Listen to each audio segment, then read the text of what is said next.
والضحى والليل إذا سجى উজ্জ্বল দিনের কসম এবং রাতের কসম যখন তা নিঝুম হয়ে যায়।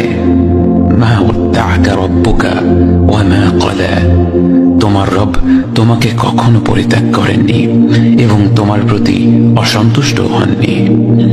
ওয়ালাল আখিরাতু খায়রুল লাকা মিনাল উলা, নিঃসন্দেহে তোমার জন্য পরবর্তী যুগ পূর্ববর্তী যুগের চেয়ে ভালো।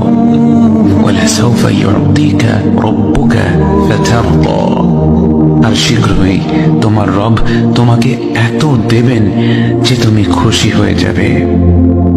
আলাম ইয়াজিদকা ইয়াতীমান ফাআওয়া, তিনি কি তোমাকে এতিম হিসেবে পাননি তারপর তোমাকে আশ্রয় দেননি? ওয়াওয়াজাদাকা দাল্লান ফাহাদা, তিনি তোমাকে পথ না পাওয়া অবস্থায় পান তারপর তিনিই পথ দেখান। ওয়াওয়াজাদাকা আইলান ফাআগনা, তিনি তোমাকে নিঃস্ব অবস্থায় পান তারপর তোমাকে ধনী করেন। فأما اليتيم فلا تقهر وأما السائل فلا تنهر وأما بنعمة ربك فحدث, কাজেই এতিমের প্রতি কঠোর হয়ো না, সাহায্য প্রার্থনাকারীকে তিরস্কার করো না, আর নিজের রবের নিয়ামত প্রকাশ করো।